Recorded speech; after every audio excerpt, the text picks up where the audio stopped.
Hey there, and welcome. Have you ever thought about dipping your toes into the beautiful world of French? Well, you've come to the right place. In just the next few minutes, we're going to take that very first step together. Ready? Let's do this. All right, first things first. Bonjour et bienvenue. This is probably the most classic French greeting there is, and it simply means hello and welcome. So consider this your official warm welcome to your French language journey. Okay, so when you think French, you're probably picturing Paris, right? The Eiffel Tower, cafes. But what if I told you that's just the tip of the iceberg? The French language is truly a global phenomenon.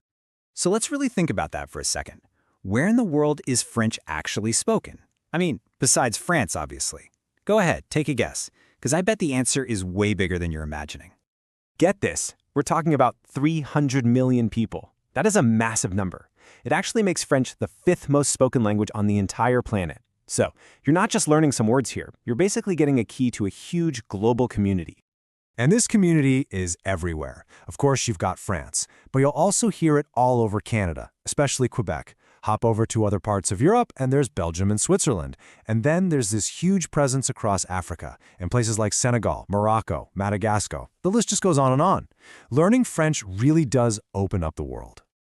And it's not just about travel or culture either. French is a serious player on the world stage. It's an official language for huge organizations like the United Nations and the European Union. So yeah, it carries a lot of weight in diplomacy and international relations.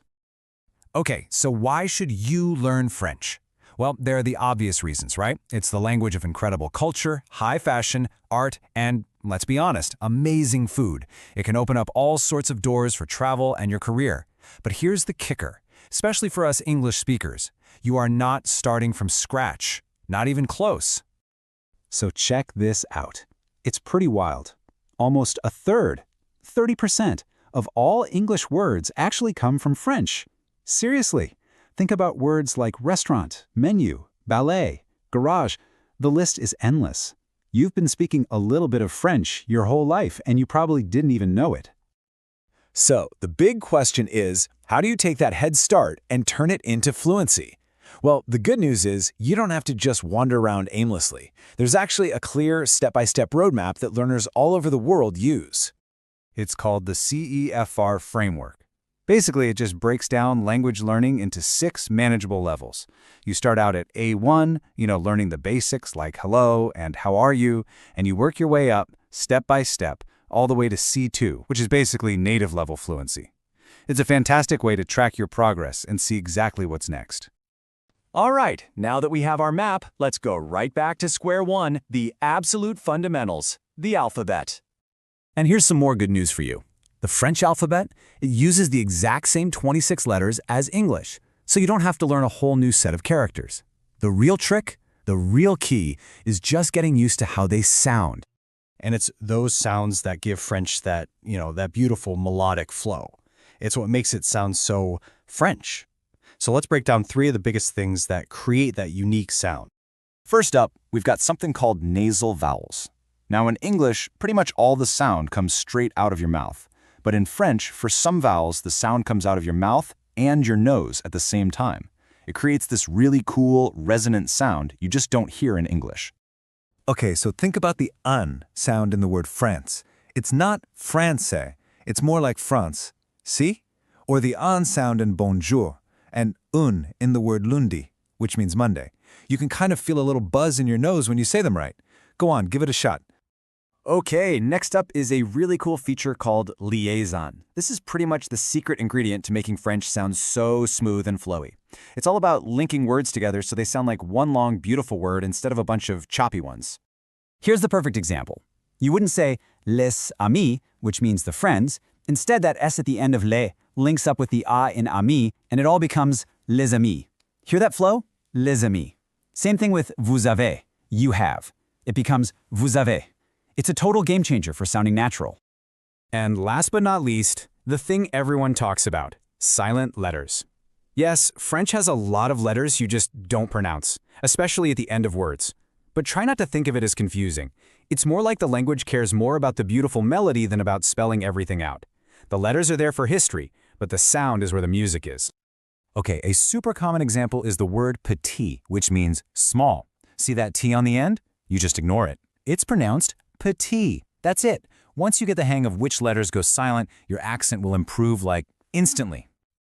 And that's it. You did it. Seriously, bravo.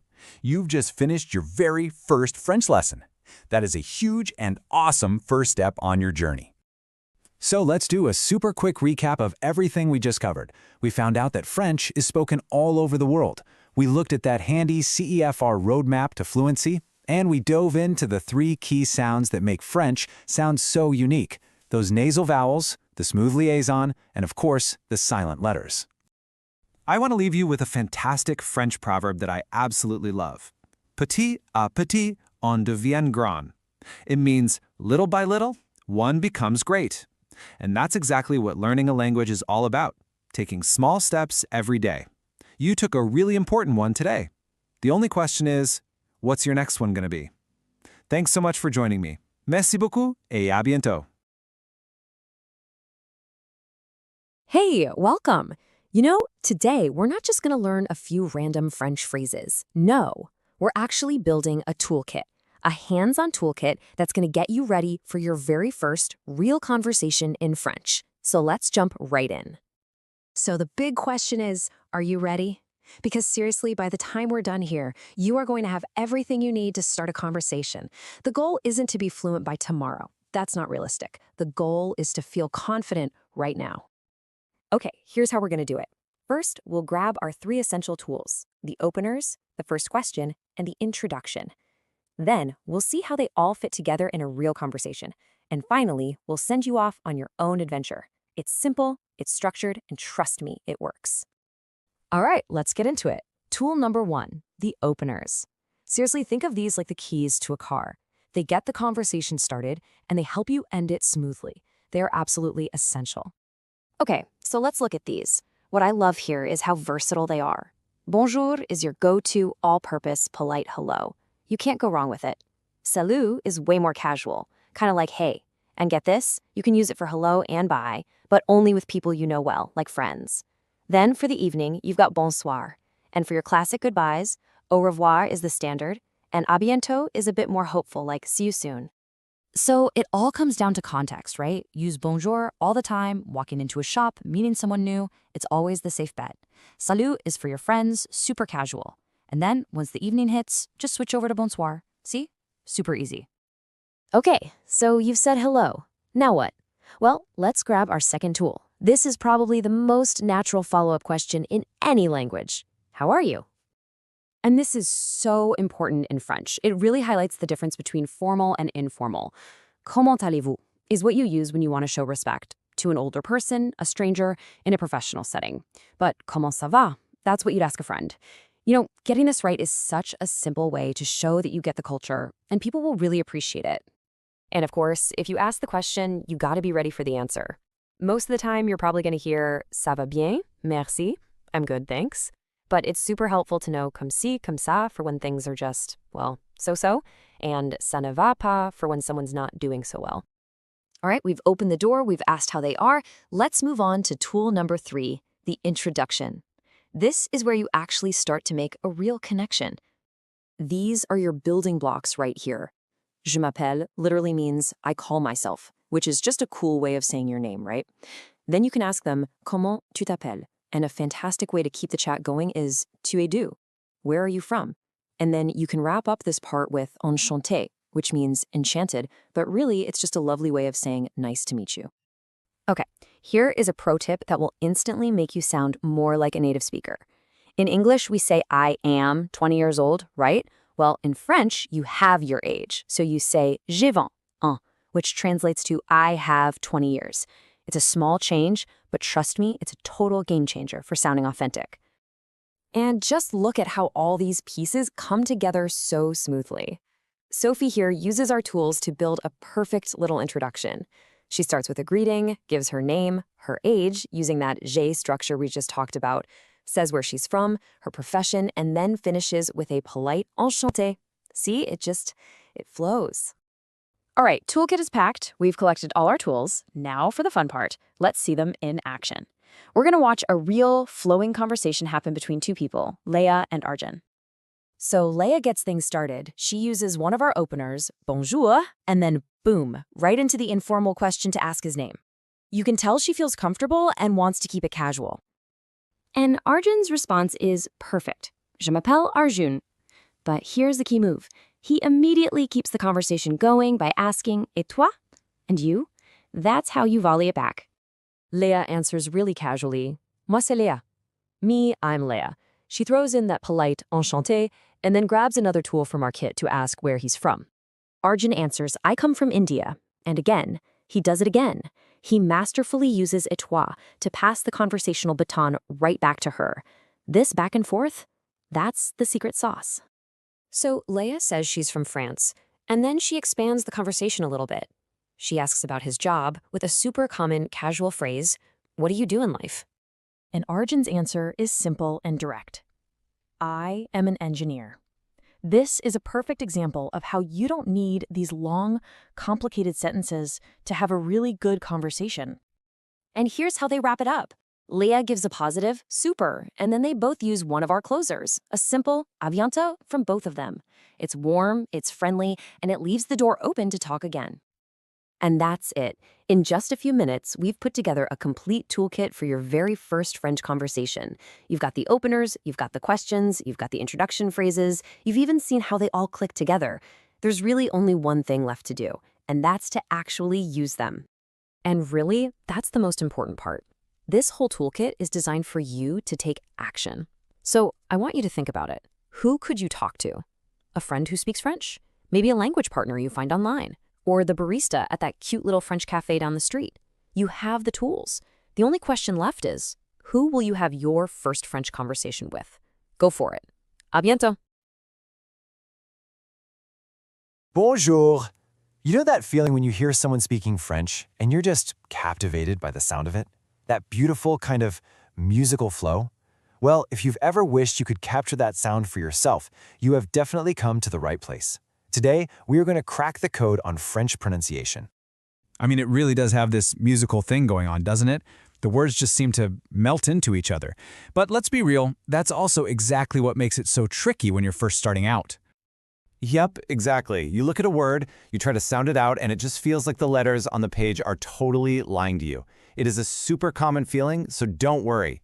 But here's the secret. It's not random at all. There's a system, a set of codes that actually controls everything. Okay, so let's get into it. I really want you to think of French pronunciation as this secret code, and once you know the patterns, you unlock that authentic French sound. So, you ready to start decoding? All right, here's our game plan. First, we're decoding the accents. Then, we'll get into the art of French flow. After that, we'll tackle those signature sounds, and we'll wrap it all up with a practice plan just for you. Okay, first up, the accents. Now in French, these little marks, they are not just for decoration. Think of them as fundamental instructions that tell you exactly how to pronounce a vowel. Seriously, the best way to think of them is like your own personal pronunciation GPS. They guide your voice to the exact right sound, so you just don't get lost. You follow the GPS, you'll always end up at the right pronunciation. Simple as that. All right, let's start with this one. The accent aigu. See that little upward slash? That creates a sharp, bright A sound. Just think of the sound in English words like say or play. Okay, your turn to try it. I'll say it, then you repeat after me. Ready? Café, cinéma, étudiant. Hear that bright A sound? Awesome. Now, let's meet its cousin, the accent grave. This one, you'll notice, points the other way, and it creates a more open, kind of relaxed eh sound, like in the English word get or bed. Let's give it a shot. Repeat after me. Père, très, mère. Can you actually feel that difference? It's a subtle little shift from that tight A in café to this more open A in mère. See? That's your GPS working perfectly. Next up, we've got this little hat, the accent circumflex. This one makes a slightly longer eh sound. But here's a really cool little fact for you. It often shows where an S used to be, way back in Old French. So for example, forêt used to be spelled forest, just like in English. How cool is that?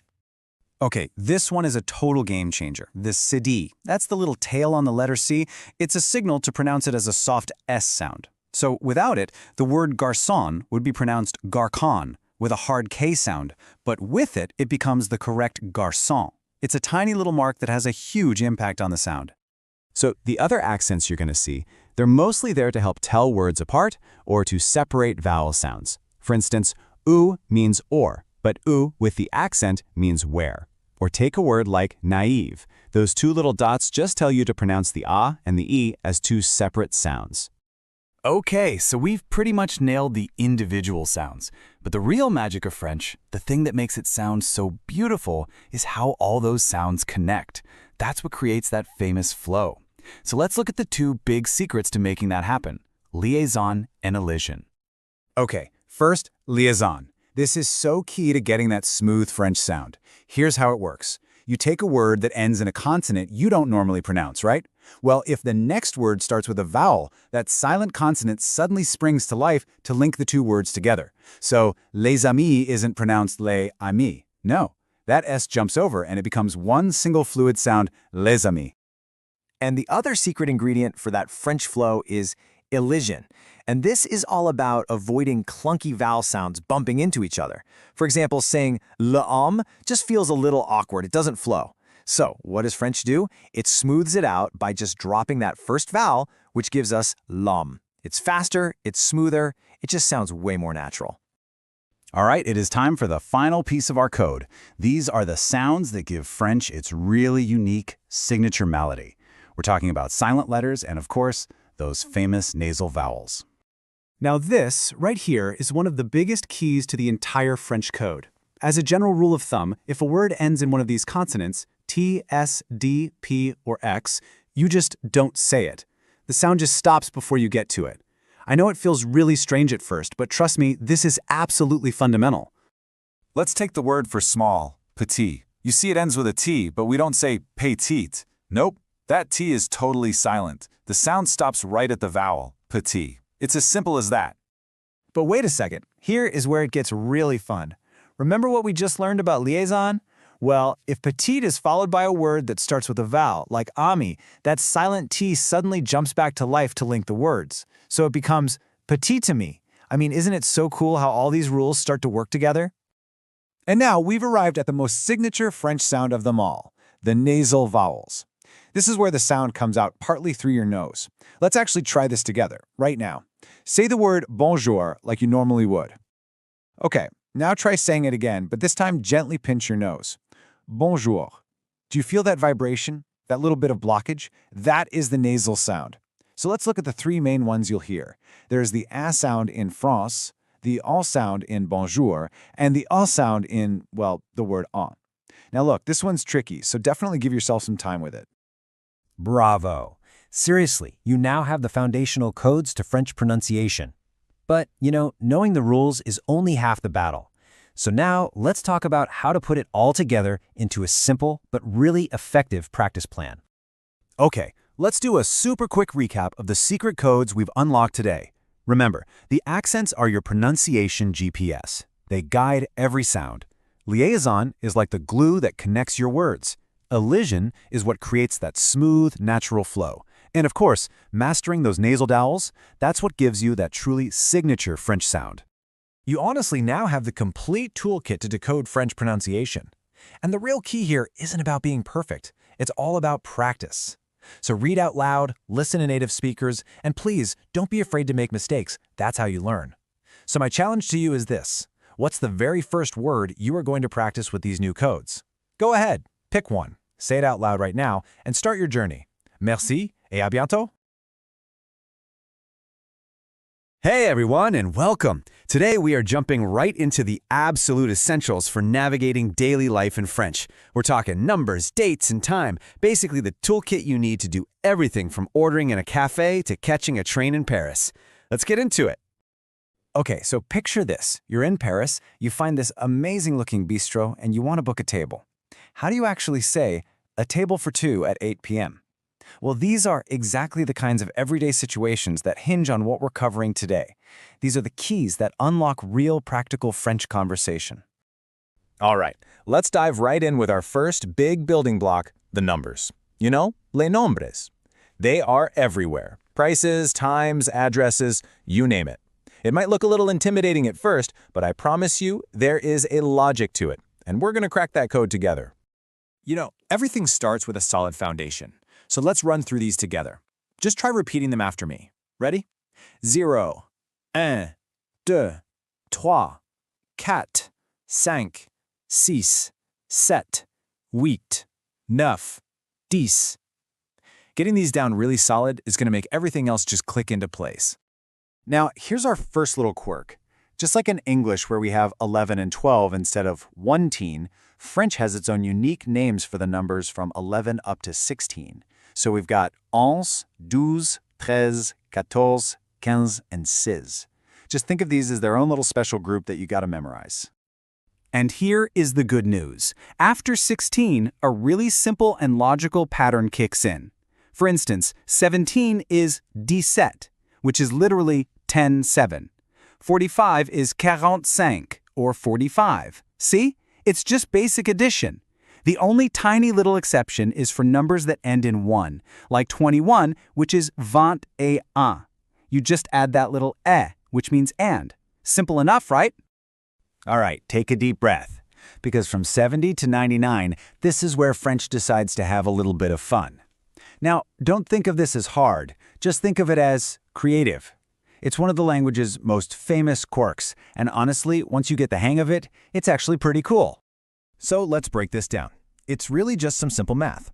70 or 70 isn't a new word. It's just 60-10. Easy. Then for 80, we get 80, which literally means 4 20s. Then 90, 90, just builds on that. It's 4 20s 10. It's a little piece of history in the language, and thinking of it as simple math makes it way less scary. And after all that creative counting, we get to a nice, simple, easy number. 100 is just cent. Shoo. From here on out, the patterns get way more straightforward again. You've officially made it through the hardest part. So, now that we have a handle on numbers, let's start filling in our calendar. The calendrier. This is absolutely essential for making plans, booking travel, and of course, telling people when your birthday is. Let's just run through the days of the week. Les jours de la semaine. Try to feel the rhythm here.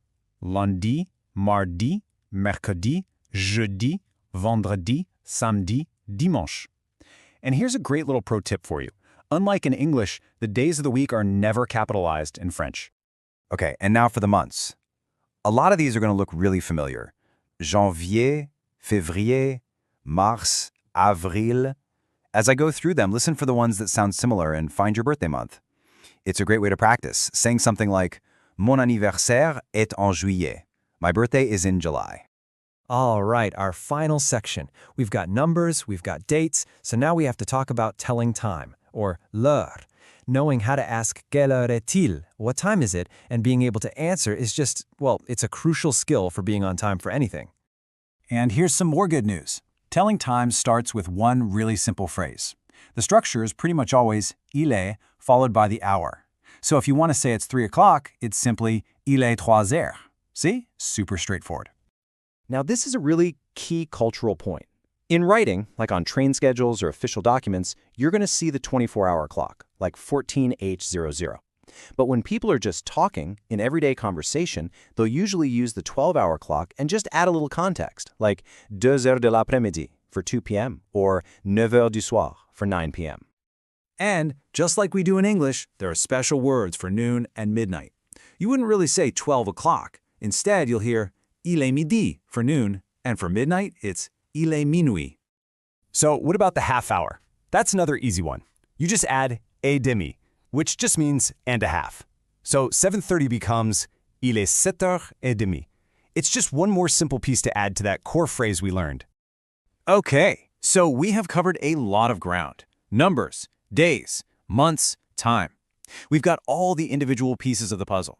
But now comes the most important part, which is actually putting them all together so you can use them in a real conversation. So let's just do a quick recap. The main thing to remember is that French numbers, even the tricky ones, are all based on logic and patterns. For days and months, it's all about rhythm and repetition. And telling time always comes back to that one simple starter, il est. Seriously, The best way to make all of this stick is to practice with numbers from your own life. So I'll leave you with a final challenge to connect all of these dots. How would you say, I have a meeting with a friend on Saturday at 3 p.m.? Think about the day, the number, the time of day. This is exactly how you go from just learning the rules to actually speaking the language. You got this. Bravo. Hey everyone, and welcome. Today, we're going to tackle one of the absolute cornerstones for anyone starting out in French, the whole world of noun genders and articles. And trust me, by the end of this, you're going to have a complete toolkit that will make you sound so much more natural and confident. So this is the question that gets everybody, right? A book is a he, a table is a she? How does that even work? It feels so random at first. But don't you worry, we are about to completely demystify this core concept of the French language once and for all. Okay, so here's the deal. In French, every single noun, I mean everything, from a dog to an idea, has a gender. And the most important thing to get your head around is that this has nothing to do with biology or, well, with anything logical. It's just a rule of the language, a label that you have to learn with every new word. All right, let's dive right into that core concept. Before we even get to the tools you'll be using every day, we gotta make sure this foundation is rock solid. So, let's make this real. A book, un livre, is masculine. A table, une table, is feminine. Same goes for a dog, un chien, and a house, une maison. See that little word in front? Un or une? That's your clue. It's telling you the gender right there. And you know, this leads me to what is, without a doubt, the single most important tip I can give you for learning French vocab. Don't just learn the word maison. No, you have to burn the phrase une maison into your brain. Treating the noun and its article like a single package deal, well, that's the absolute key to mastering this whole thing. Okay, you've got the basic idea down, so let's move on to our first real tool in the toolkit. We're talking about the definite articles, which is really just the fancy name for the word the. So, check it out. For a masculine noun, you use le, like in le livre, the book. For a feminine noun, you use la, as in la table, the table. And here's the best part. For any plural noun, it doesn't matter if it's masculine or feminine, you just use le. Simple as that. You know, French is all about that smooth, flowing sound. And that's where this little but super important rule comes in. If a noun starts with a vowel sound, think école for school or for man. Both le and la just kind of shrink down to an L with an apostrophe. So you get l'école, l'homme. See how much better that flows? Awesome. You've got the covered. Let's add the next tool to our kit, the indefinite articles. This is how we say an, or some. And hey, you're going to see a familiar pattern here. For a masculine noun, you use un, like un livre, a book. For feminine, it's une, as in une table, a table. And for plural, when you mean some, you just use de for both genders. Des livres, some books. Easy, right? All right, on to our final tool. Now this one's a little more advanced, but trust me, it's the secret sauce that'll make you sound way more like a native speaker, especially when you're talking about food and drinks. So these are called partitive articles. You pull them out when you're talking about just a part of something, an amount you can't really count. Think about it. You don't ask for one bread, you ask for some bread, right? Or some water. That's exactly what this is for. So here's the breakdown. For masculine stuff you can't count, you use de, as in du pain for some bread. For feminine, it's de la, like de la confiture, some jam. And you probably guessed it, if the noun starts with a vowel, you use de le, like de l'eau for some water. And just like that, you've collected all the tools. So let's bring it all home and put everything on one handy-dandy master chart so you can see it all together. Okay, this is it. This is your ultimate cheat sheet. You've got your definite articles for the, your indefinite for a, and the partitives for some of something you can't count. It's all laid out, masculine, feminine, plural, and those special vowel cases. Seriously, you might want to grab a screenshot of this one. Okay, listening to me is one thing, but actually doing it is what makes it stick. So do it, right now. Look around the room. What do you see? A pen? That's masculine, so un stylo. A lamp? Feminine, une lampe. Got a few books on the shelf? Des livres. Go on, actually say it out loud. That's how you really lock it in. So there you have it. You now have the complete toolkit for what articles to use and when to use them. You've basically cracked the code. The only question left is, are you curious about why? Why does French even have this whole system in the first place? Well, that's a whole other story for another time. Great job today, and I'll see you soon. Bonjour à tous and welcome. So today we're going to tackle something that, well, it can feel a little scary at first, but I promise you, it's actually pretty exciting. We are going to build your very first French sentences, right from scratch. And look, I totally get it. When you're just starting out, French grammar can look like this giant, complicated mountain, right? You've got all these conjugations, genders, rules. Yeah, it's a lot. It can feel really overwhelming. But what if we just flipped the script on that? Instead of thinking about memorizing a bunch of boring rules, what if we thought of it like we're building something, piece by piece? Today, I'm going to hand you the blueprint, give you the tools, and I think you're going to be shocked at how fast you can start putting together your own sentences. Sound good? Let's do this. Okay, first things first. We need the blueprint. The absolute foundation of a French sentence. And I've got to tell you, you're about to discover something, well, it's a very pleasant surprise. Just look at this. The basic word order, it's exactly the same as in English. Subject, verb, object. That's it. So, I eat an apple becomes je mange une pomme. See? It's a perfect one-to-one match. Subject, je, verb, mange, object, une pomme. How cool is that? You already know the most fundamental rule of French sentences without even trying. And this isn't a one-off thing. This pattern holds true for so many sentences. Tu regardes la télé. You watch TV. Subject, verb, object. Il aime le chocolat. He loves chocolate. Same thing. Once you get this simple pattern down, you can seriously start forming your own thoughts in French almost immediately. All right, so we've got our foundation poured. Now it's time for some simple but super powerful upgrades. We're going to learn how to take any basic statement and flip it into a negative or turn it into a question.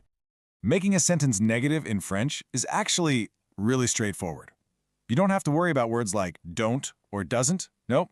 Instead, you just need two tiny little words. That's it.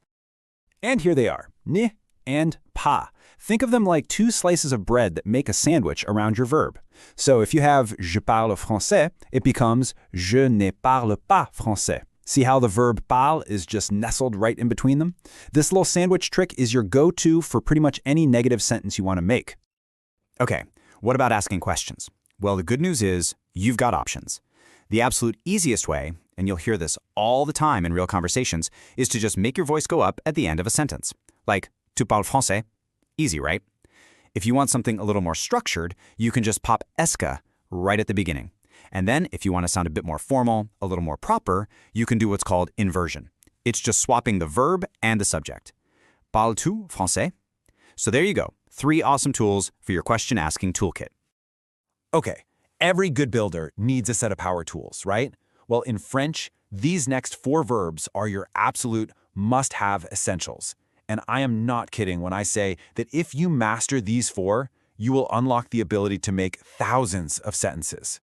First on our list is être, which just means to be. This is your workhorse. You'll use it to describe who you are, what you are, how you're feeling, everything. Like, je suis étudiant. I am a student. Trust me, this verb is absolutely everywhere in French. Next up, we've got avoir, meaning to have. You're going to use this for everything you own, obviously, but also in a ton of common phrases. Super simple example, j'ai un livre. I have a book. And hey, here's a little pro tip for you. See how j'ai turns into j apostrophe? That's just because it's followed by a vowel. It helps everything sound smoother when you say it out loud. Pretty cool, huh? Power tool number 3 is aller, which means to go. And oh man, this one is so useful. It's not just for saying where you're physically going, like je vais à Paris. It's also your secret weapon for talking about the near future. It's how you say, I am going to do something. So yeah, this one is super, super important to know. And last but not least, we've got faire. It means to do or to make, and it is the Swiss Army knife of French verbs. Seriously, you'll use it for all kinds of actions and activities. A classic example is je fais du sport, I do sports or I play sports. So here's the bottom line. Être, avoir, aller, and faire. These 4 are the absolute bedrock of the language. And you want to know a little secret? Those first 2, être and avoir, they're also what we call helping verbs. That means you're going to need them later on to build past tenses. So the time you spend mastering them now, it is going to pay off big time, I promise. Okay, you've got the blueprint, you've got your modification techniques, you've got your power tools all charged up. Now for the fun part. It's time to put it all together and actually start building. So, let's do a quick check of our building kit. We've got our subject-verb-object structure. We've got our ne pas sandwich for making things negative. We've got our 3 easy ways to ask a question. And we've got our 4 superstar verbs. You ready to go? Okay, let's build our first one together. Think about the pieces. The subject is we, the verb is to go, and the destination is to school. How are you going to put those pieces together?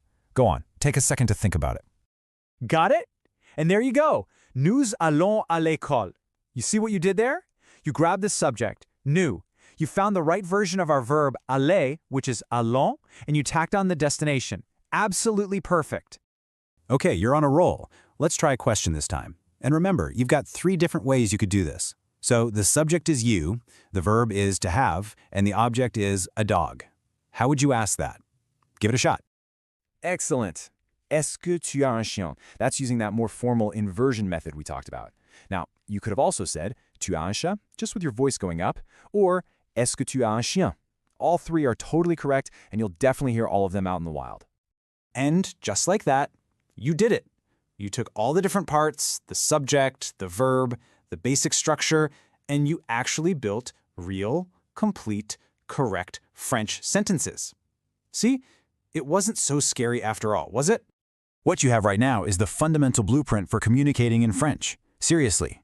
Now, every new word you learn, every new verb you master, it's just another piece of material you can add to your collection. Your foundation is solid. So the only real question is, what are you going to build next? Hey there, and welcome. Have you ever wanted to just describe the world around you in French? Well, today, we're basically handing you the toolbox to do just that. We're going to go through the essential building blocks, the words you need to talk about your family, your passions, and everything in between. So let's get started building your French world, one word at a time. So where do we even begin? You know, learning a language isn't just about memorizing boring lists of words. It's about actually constructing a new world for yourself, piece by piece. It's an active, creative thing. So let's grab our first set of tools and get to work. You know, when you build anything, you've got to start with a solid foundation. And in language, that foundation is usually the people who are closest to us. So our very first step is learning how to talk about family. All right, let's look at these core words. For mother, we have la mère. For father, it's le père. See that little accent on the E? That's what gives it that eh sound. Then we've got brother, le frère, and sister, la sœur. Put them together and you get les parents. And for the grandparents, it's les grands-parents. Pretty straightforward, right? And here's how you can use that right away. J'ai un frère et une sœur. I have a brother and a sister. See? Just like that, you're sharing a real fact about yourself in French. It's that easy to get the ball rolling. Now, wait a second. Did you notice that we said le père, but la mère? This is a really big deal in French. Every single noun has a gender. It's either masculine, so we use le, or it's feminine, and we use la. Don't stress about memorizing them all right now, but just start noticing the pattern. It's one of those little secrets to making your French sound much more natural. Okay, so we've laid the foundation with people. Now for the fun part. Let's add some life, some detail. It's time to paint our world with a little bit of color. Here's your basic color palette. Let's run through them. We've got rouge, which is red, bleu, blue, vert, green, jaune, yellow, noir, black, blanc, white, rose for pink, and marron for brown. These are your absolute go-to words for describing pretty much anything you can see. Hey, remember our little chat about masculine and feminine nouns? Well, guess what? It's back. In French, adjectives, like colors, have to match the gender of the noun they're describing. So, a blue pen, un stylo bleu, that's masculine. But a blue car, une voiture bleue, is feminine. Did you see that? We just add an E to the end. The same thing happens with vert, which becomes verte, and noir becomes noir. It's a small rule, but it makes a huge difference. Let's see this in a complete sentence to really make it click. J'aime les fleurs bleues. I like blue flowers. Okay, so because the word for flowers, fleur, is feminine, the adjective bleu gets an E. And because we're talking about more than one flower, it also gets an S for plural. So it becomes bleu. Nailing this little detail is what's going to make you sound so much more authentic. All right, we have sketched out the people and the objects in our world, but now it's time to put ourselves right in the middle of the picture. How do we talk about who we are? A fantastic way to start any conversation is to talk about where you're from. And look who's back, our old friend, gender. A man from France is français, but a woman is française. A man from Canada is canadien, while a woman is canadienne. Are you starting to see that pattern emerge? And here it is in action. It's super simple. Il est canadien. Because we're talking about he, or il, we use the masculine form of the adjective. That's it. Okay, so just as important as where you're from is what you do. Are you maybe un étudiant or une étudiante? Or maybe an ingénieur or une ingénieure? These are the words that really help define your role in the world. Whoa, okay. See what's happening here? We're starting to combine our building blocks. Mon père est ingénieur. You're taking words from the family section and mixing them with the profession section to build a much more interesting sentence. This is how you really start to speak a language.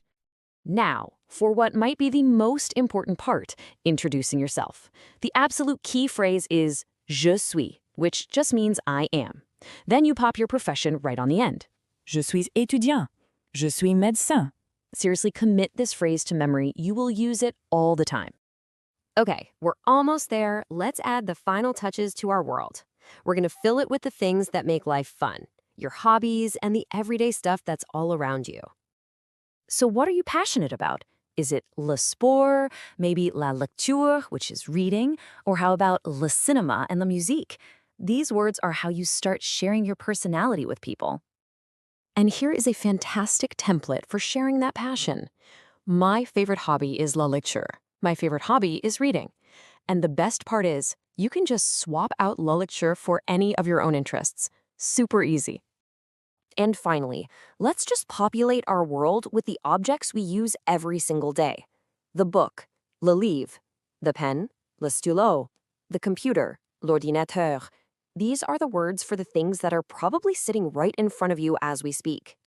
And here's how you might use that in a real, totally practical situation. I mean, how many times have you asked this question? Où est mon stylo? Where is my pen? So there we have it. We've gathered all the pieces. You now have the vocabulary to build a pretty good description of your world. The only thing left to do now is, well, to actually do it. I mean, just take a second and think about it. What you have right now are those core foundational building blocks. You can talk about your family, your identity, what you do every day. Seriously, that's excellent work. You've laid some amazing groundwork. Okay, so here's a little challenge for you. I want you to take these building blocks and actually create something. Start simple. Try to read just one single sentence for each of these categories. Describe your family, say what your profession is, mention a hobby, and then just look around the room you're in and name one object in French. You can do it. You've got the tools. You've got the blueprint. The only question left is, what are you going to build first? What is the very first thing you want to describe using your new French vocabulary? Go on, give it a shot.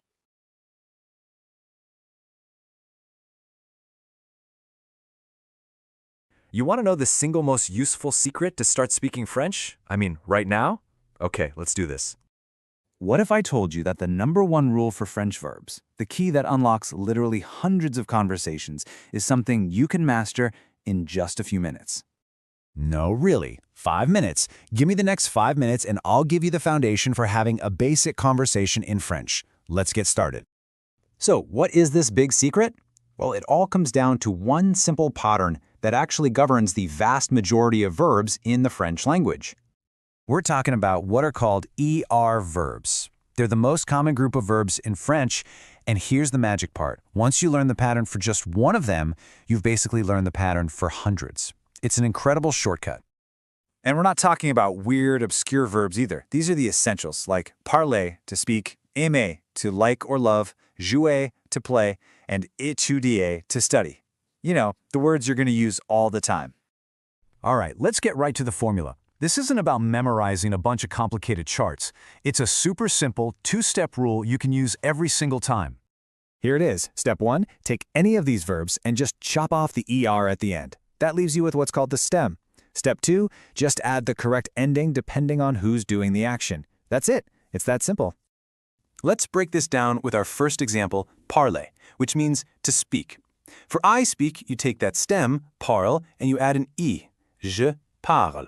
For you speak, it's the stem parle plus es, tu parles. You see? The pattern just keeps going. Take a good look at this table. This is your master key. And hey, here's a pro tip that's going to make you sound way more natural. That ending for they, ils, or els, the ENT, it's completely silent.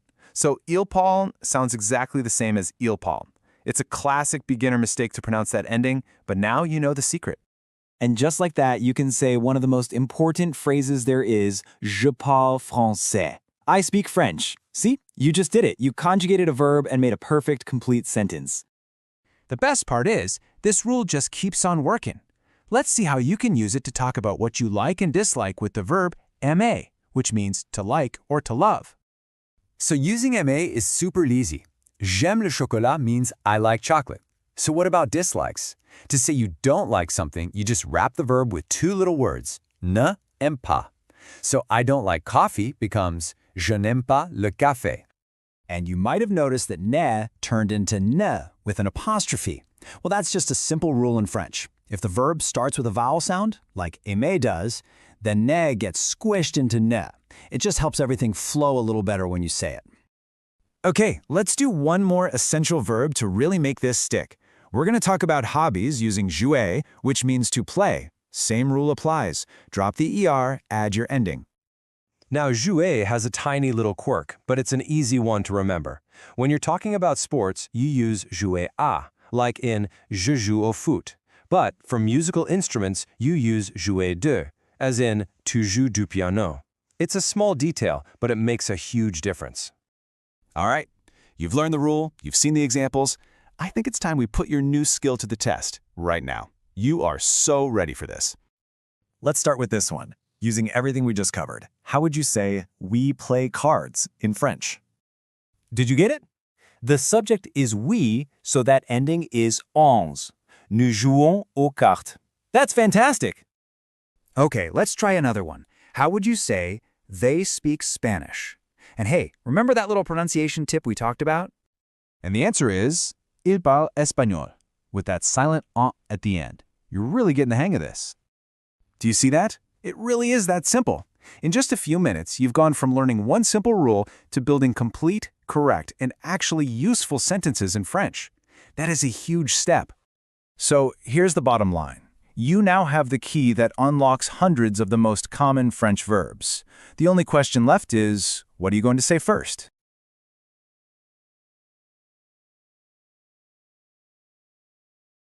So, what if I told you that you could unlock the vast majority of everyday French right now by mastering just 4 verbs? I'm serious. Forget those endless vocab lists for a second. Today, we're going to focus on the powerful keys that really open the door to speaking actual French with confidence. Okay, let's get into it. And listen, that is no exaggeration. We're not talking about just any 4 verbs. These are the absolute bedrock of the language. When you focus your energy right here, you get this huge payoff. You're going to see them in pretty much every single sentence. You can think of them as your own personal conversational superpower. And here they are, the Fantastic Four of French. We've got être, which is to be, avoir, to have, aller, to go, and faire, which pulls double duty for to do and to make. Now, the catch? They're all irregular, which just means they kind of play by their own rules. But trust me, they are so important, it's worth knowing them inside and out. We're going to tackle them in pairs, so let's start with the first 2. First up, let's look at the verbs that help you describe your world and everything that's in it. You know, we're talking about your identity, your feelings, what you own. These are the verbs for being and having. All right, let's start with être, to be. Let's just walk through these together, shall we? For I, it's je suis. For the informal you, tu es. For he or she, we've got il est or elle est. When we talk about we, that's nous sommes. For the formal or plural you, it's vous êtes. And finally, for they, it's ils sont or elles sont. Each one has its own vibe, its own sound. So really listen to the pronunciation. That's key. So when do you actually use this thing? Well, think of être as the verb you use to define who you are. It's for your identity, like saying, I am a student. It's for your job, your nationality, and even how you're feeling, like je suis fatigué, I am tired. It's all about who you are and what you're like. Okay, moving on to the second verb in this pair, avoir, which means to have. Right off the bat, you'll see something for I. The je becomes j'ai apostrophe because A starts with a vowel. So we say j'ai. Got it? From there, it's tu as, il a, nous avons, vous avez, and ils ont. Simply put, this verb is all about possession, what you've got. Now here's where it gets really interesting because there's a classic trap for us English speakers. Check this out. In English, we say I am hungry or I am 20 years old, right? But in French, you use avoir. You literally say I have hunger, j'ai faim, or I have 20 years, j'ai 20 ans. This is a huge aha moment for so many learners. If you can nail this one difference, you are going to sound so much more natural instantly. All right, so we've covered being and having. Let's shift gears to our next pair, the action verbs. These are the ones that actually get you moving and doing things. They're what put your world in motion. And here it is, aller, to go. This one is super irregular. You can just see it, but you will hear it all the time. So we have je vais, tu vas, il va, nous allons, vous allez, and ils vont. As you can see, it's the verb of movement, of destination. And of course, it's famous for being in the greeting comment allez-vous, or the super common ça va? So useful. Okay, and this leads us to one of my favorite French grammar hacks. Seriously, this is your secret weapon for talking about the future right now without learning a whole new complex tense. It's a simple two-step recipe. You take the form of aller we just learned, and then you just tack on any other verb in its original, infinitive form. So je vais plus parler becomes je vais parler. I am going to speak. It is literally that easy.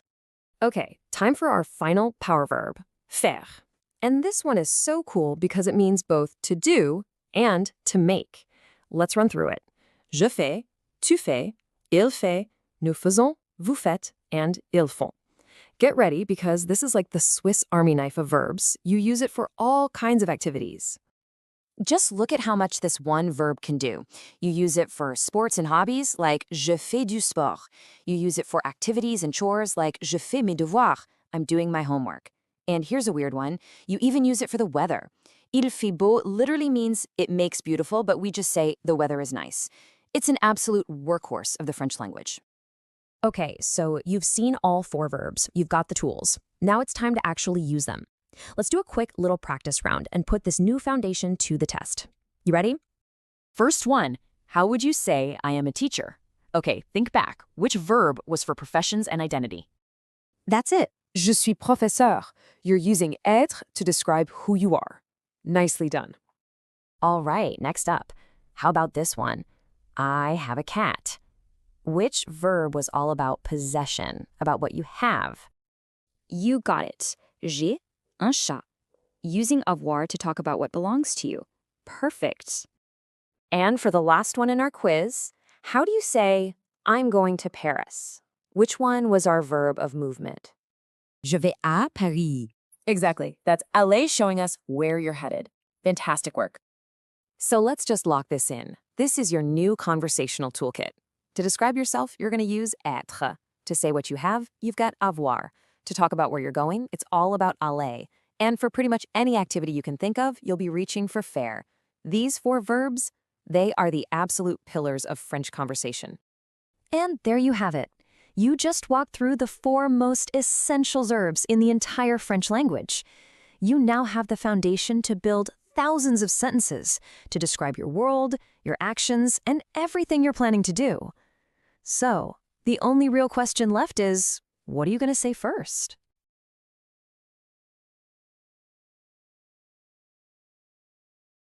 Have you ever wanted to talk about your day? You know, waking up, eating, going to bed, and make it sound like actual natural French? Well, you're about to. We're going to take all those simple, everyday actions of yours and turn them into a real conversation. Think about it. Your daily routine is practically automatic. Coffee, work, sleep, but trying to explain that in French, yeah, that can feel like a whole different ball game. The good news is there's one little trick, one simple shift in how you think that makes it all just click. So let's get right into it. So here's the secret. It all comes down to what I like to call the myself verbs. See, in French, whenever you do something to yourself, like you wash yourself or you wake yourself up, the language has this really cool specific way of showing it. If you can get this one idea down, you've basically unlocked the language of daily life. Okay, so the official name for these are reflexive verbs, and it's because the action literally reflects back on the person doing it. So you don't just wake up, you wake yourself up. You don't just get dressed, you dress yourself. Getting that little myself idea in your head is the key to pretty much everything we're going to cover. Now just take a look at the pattern right here on this slide. It's actually super logical. For every subject on the left, you've got its matching reflexive buddy in the middle. Je, that's I, it always pairs with me. Tu, you, pairs with te. And hey, check out the easy ones. Nous, for we, pairs with, well, nous. And vous pairs with vous. See? It's a clean system where everyone's got a partner. And this right here is the perfect example. Let's break it down. Je is I. Lève is the action, to get up. And that little me wedged in the middle, that's our self. So literally, it's I get myself up. Of course, in English, we just say I get up. But understanding that literal French meaning is what makes the light bulb go on. All right, so now we've got our number one tool, the reflexive verb. Let's actually put it to work. We're going to build an entire day in French, right from the moment your alarm clock screams at you to the second your head finally hits the pillow. Let's just walk through this day together. So at 7 a.m., it's je me réveille. I wake myself up. Makes sense. Then at 8 a.m., je me brosse les dents. I brush my teeth. The action is on me. But now look at dinner at 7 p.m. It's just je dîne. Why? Because you're eating dinner. You aren't dinnering yourself. That's the difference right there. And to wrap it up, at 10 p.m., je me couche. I put myself to bed. You see that pattern? It's all about actions you do to yourself. And hey, here's a quick pro tip to make your sentences sound even better. Anytime you want to say you do something at a certain time, you just pop the little word right before the hour. So I wake up at 7 o'clock becomes je me réveille à 7 heures. So simple, right? Okay, so you can say what you do and when you do it. That's huge. But, life isn't always so scheduled. How do you talk about the stuff you always do, or maybe things you rarely do? That brings us to our next level, adding some rhythm. These words here, they are about to become your new best friends for sounding more natural. They cover the whole range from toujours for things you always do, all the way down to jamais for never. Just look at the example. Je me lève souvent tôt. I often get up early. See how it adds that little bit of personal flair? So you're probably wondering, where do these awesome words actually go in a sentence? Well, in French, it's actually super simple. They almost always go right after the verb. That's it. Unlike English, where we can kind of move them around, in French, you just stick it right after the action. Je mange souvent. Nous regardons rarement. It's a really easy rule to remember. Okay, theory is great and all, but language is meant to be spoken, right? So now it's your turn. I'm going to say a few sentences, and I want you to say them out loud right after me. Let's put all these pieces together. You ready? First up, let's talk about the morning. Go ahead and try saying this, je me réveille à 8 heures. Perfect. You just said, I wake up at 8 o'clock. Okay, how about the end of the day? Repeat this one after me. Je me couche à 11 heures.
Excellent. That's I go to bed at 11 o'clock.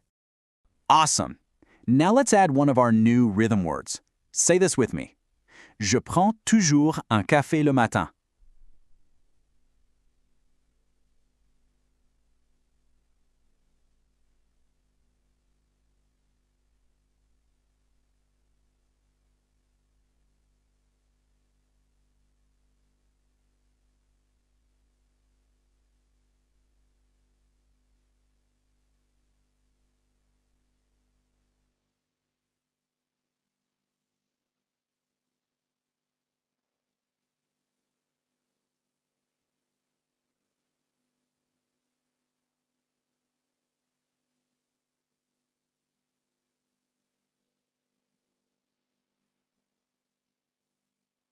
Fantastic. You just said, I always have a coffee in the morning. And let's do one last one, this time using rarely. Give this a shot. Je fais rarement du sport le soir. You totally got this. I rarely play sports in the evening. See?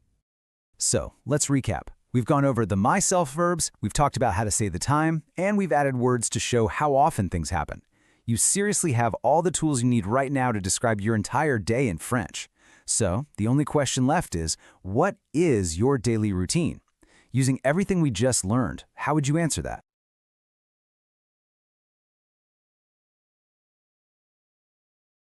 Welcome! Today, we're going to unlock one of the simplest, most useful tenses in French. I'm going to show you how you can talk about the future without getting totally lost in complicated grammar. Let's dive right in. You know that feeling, right? You've tried to explain your plans for tomorrow or maybe the weekend in French, and you just feel stuck. You know exactly what you want to say, but the grammar feels like this huge wall. Well, there's a super simple way to do it that sounds completely natural. So you can forget all those tricky verb endings, at least for now.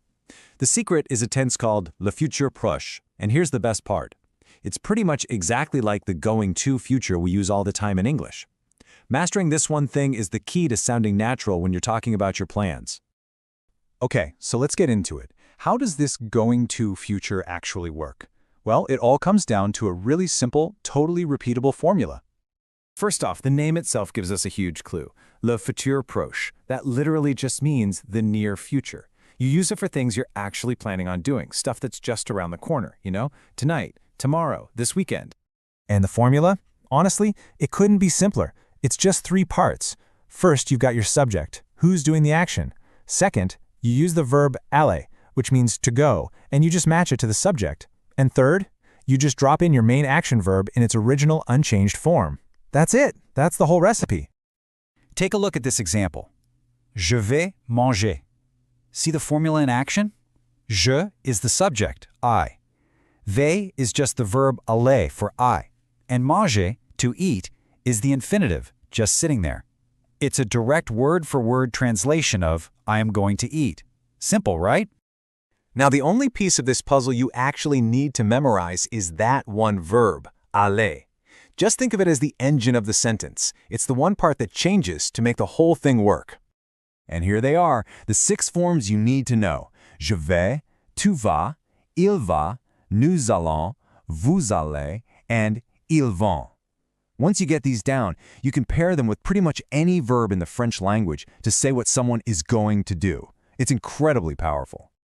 And this right here is probably the most important rule to remember.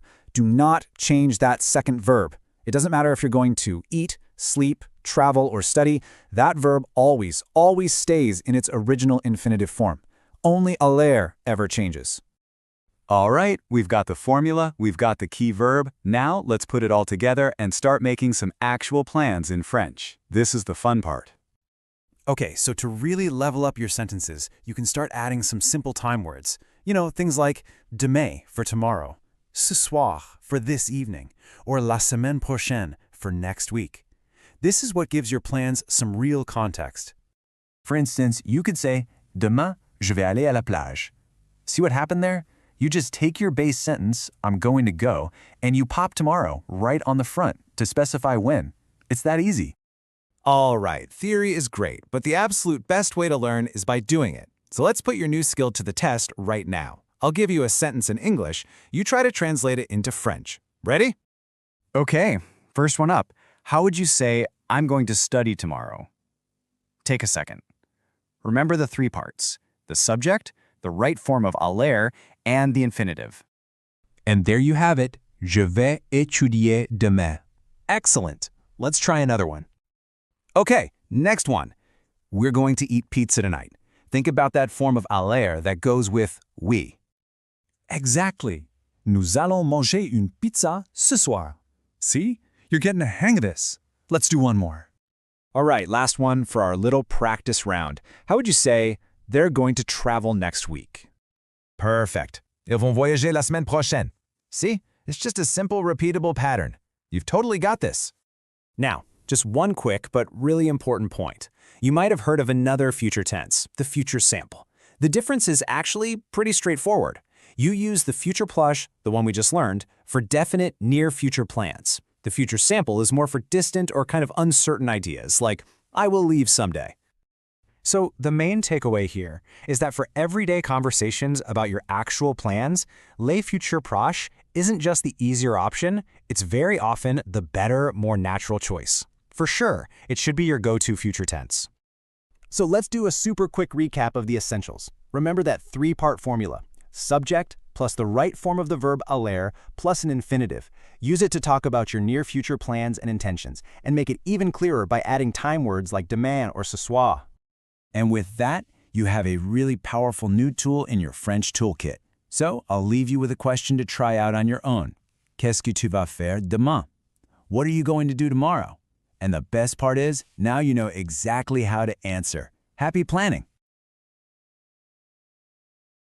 Bonjour à tous. So, you're learning French, and you can probably point at things and name them. That's awesome. But today, we're going to level up. We're going beyond just naming stuff to actually describing it, saying who it belongs to. This is how you inject color, personality, and life into your French, making it sound way more natural. Here's our game plan. First, we'll tackle how to say my, your, and his or hers. Then, we'll get into the fun stuff, adding personality with descriptive words. After that, we'll cover the one golden rule that ties it all together, and finally, we'll put it all into practice. It's gonna be great. So, you ready to make your French way more interesting? I thought so. Excellent. Let's dive right in. Okay, first up, possessive adjectives. Now, in English, this is pretty straightforward, right? We say my car or her car, and the word we choose depends on the owner. Well, get ready for a little twist, because in French, it's different. The word you use depends on the thing being owned. And that right there, that's the key idea you need to wrap your head around. Now, what's really interesting about this slide is how it just lays this all out for us. Take a look at that top row for je, which means I. You don't just get one word for my, you get three. You've got mon for masculine things, ma for feminine things, and miss for anything that's plural. The word you pick has everything to do with the noun you're talking about. So, for example, the word for book, livre, is a masculine noun in French, so you would say mon livre. But what if you're talking about your house? Well, maison is a feminine noun, so you have to switch gears and use ma. It becomes ma maison. See how that works? It has nothing to do with you, the owner, and everything to do with the object itself. And what about plurals? This is where it gets even easier. It doesn't matter if your friends are guys or girls. If there's more than one of them, you just use mes amis. Simple as that. Okay, here's a quick but super important tip that's going to make you sound so much more natural. You know how some feminine words start with a vowel, like emi for a female friend? Well, saying ma emi sounds kind of clunky with the two vowel sounds bumping up against each other. So, to make it sound smoother, French does a little swap. You use mal instead, so you say mal emi. It's a tiny change, but it makes a huge difference to how you sound. Okay, so we've claimed our stuff. We know how to talk about our things. Now, let's actually describe them. This is where we really start to build our expressive power, using descriptive adjectives. I mean, we can talk about the color of a book, un livre rouge, the size of a person, un grand homme, or even their personality, like saying elle est intelligente. These are the words that make your sentences pop. But to use them the right way, there is one major rule you have to know. And that brings us to the secret key of all French description, the golden rule. You guys, this is a big one. In French, adjectives must always agree with the noun they are describing. It's not a suggestion, it's a rule. But once you get it, honestly, everything else just clicks into place. And the rules themselves are actually wonderfully simple. To make most masculine adjectives feminine, you just add an E on the end. To make them plural, you add an S. And for a noun that's feminine and plural, you guessed it, you add ES. That's it. Let's look at a perfect example of this. On the left, un chien noir, a black dog. Chien is masculine, so noir just stays as it is. But look at the right, une robe noire, a black dress. Robe is feminine, so we add that little E to make it noir. See? So simple. And this chart just illustrates the complete system beautifully, using the color green or vert. For masculine singular, it's vert. Feminine singular, vert. Masculine plural, verts. And for feminine plural, verts. You can literally see how the adjective changes its little costume to perfectly match the noun it's describing. Okay, another quick pro tip for you. Where do you even put these adjectives? Well, about 90% of the time, they go after the noun. So in French, you'd say a car red, not a red car. The main exceptions are a handful of short, super common adjectives. Words like petit, grand, beau. Those guys actually go before the noun, just like in une belle maison. All right, theory's great, but practice is where the real learning happens. It's time to combine everything we've just talked about, the possessive words and the descriptive words, and put them into some actual sentences. Let's try these out together. Just repeat after me. Number 1. Mon frère est grand et drôle. Did you notice we used mon for the masculine frère? Okay, ready for number 2? Ma sœur est intelligente et gentille. Here we use ma for the feminine sœur. And check it out, the extra E on intelligente and gentille. Let's try number 3. Mes parents sont très occupés. Mes for the plural parents. Perfect. And last one, number 4. J'ai une petite voiture rouge. See how petite comes before the noun, but rouge comes after? You are totally getting this. We have really covered a lot of ground in a very short amount of time, from claiming things to describing them and making sure everything agrees. So now, let's wrap it up, and I'll send you off with a little challenge. So, the most important thing to remember is that in French, the adjective is always serving the noun. It's all about the noun. Possessive adjectives agree with the item, not the owner. Descriptive adjectives are what bring your language to life, and that golden rule of agreement is what makes it all work perfectly. And just like that, you have the tools. So here is your mission. Describe your best friend. Is he grand? Is she intelligente? Are they drôles? Try to use the concepts we've just covered to put together a few sentences. This is how you really truly make the language your own. Keep that curiosity and that momentum going. Like they say, continuez à apprendre le français avec passion, which just means keep learning French with passion. Thanks so much for joining me, and à bientôt. Hey everyone, and welcome. Today, we're building your essential French toolkit. We're going to take you from feeling like a lost tourist to navigating a city with total confidence. Seriously, by the end of this, you'll be asking for, understanding, and following directions like a pro. So, let's jump right in. Okay, just imagine this for a second. You step off the train in Paris or maybe Lyon. You can smell fresh croissants in the air. The architecture is just stunning. But, where do you actually go? Well, this is where our little adventure, our urban explorer's quest, begins. You're not just a tourist anymore. You're on a mission.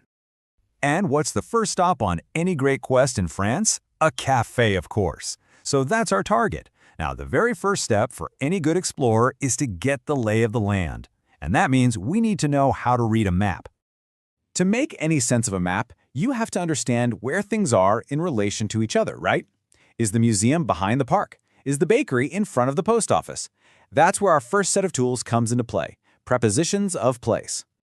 Let's get into your foundation. These words you see right here, sur for on, sous for under, devant for in front of, and derrière for behind, these are your new best friends. They give you the power to describe exactly where things are.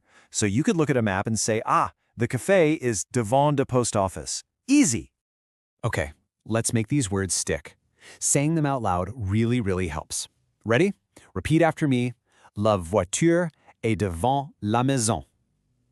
That means the car is in front of the house. Fantastic! You're already sounding more like a local. Let's do another one. Now this one is super useful. à côté de, which just means next to. Let's give it a try. Le café est à côté de la banque. The café is next to the bank. See? Perfect for spotting those landmarks. And one more classic example, just for good measure. Say it with me. Le chat est sur la table. The cat is on the table. It's simple, it's memorable, and it really locks in what sur means. You're doing great. So, you can read the map. That's a huge step. But what happens when the map just isn't cutting it, or you're totally turned around? Well, it's time to level up your quest and talk to a local. Let's learn how to politely ask for some help. Your go-to starting phrase is almost always going to be où est, which is simply where is. Then, when they answer, you need to listen for the key stuff, like aller tout droit, which means go straight ahead. These little phrases are the absolute building blocks for getting around. Okay, now pay close attention here, because this slide shows the two most critical commands you will ever need. On the left, we've got tourner à gauche, that's turn left, and on the right, tourner à droite, turn right. Getting these two right is literally the difference between finding that awesome cafe and ending up on the other side of town. Let's see how this all fits together in a real conversation. So step 1, you politely get someone's attention. Excusez-moi, où est la gare? Step 2, they reply with your new phrases. Allez tout droit, puis tournez à gauche. Step 3, you say a simple merci, and they'll probably say de rien. See, it's just a simple 4-step dance. You can totally do this. All right, you have the directions. Your quest is officially moving forward. Now it's time to actually, well, go. To talk about going somewhere, you need one of the most important verbs in all of French, aller, which means, you guessed it, to go. Let's take a look at how this verb works. It's a little bit irregular, I'll admit, but you'll get the hang of it super fast. Just look at the slide. See how it changes for each person? For I go, it's je vais. For you go, it's tu vas. And for we go, it's nous allons. This is exactly how you tell people where you're headed. Now, here is a quick pro tip that's going to make you sound so much more natural. In French, you never really say aller. Those two little words basically smash together and become o. It's a super simple shortcut that makes a huge difference. So you wouldn't say je vais aller cinéma, you'd say je vais au cinéma. Time to practice that new rule. Let's give it a go. Repeat after me. Je vais au supermarché. I'm going to the supermarket. Hear how smooth that O sounds? It just flows. Fantastic. Let's try it with we. Ready? Nous allons à l'université. We are going to the university. So here, notice, we use à la because the word university starts with a vowel. Excellent. You are now officially ready to tell people where you're going.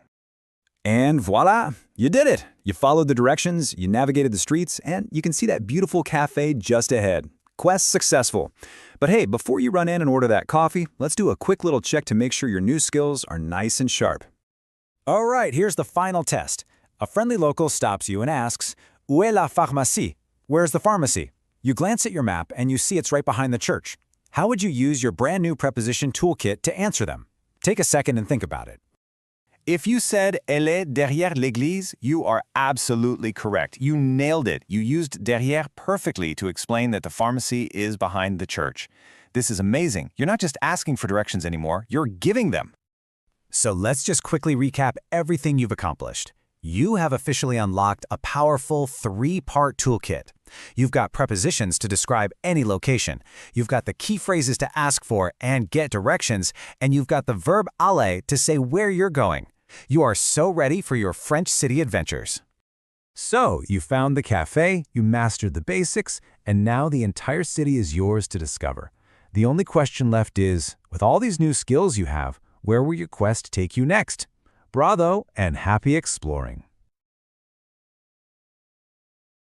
All right, so you're planning a trip to France. Amazing.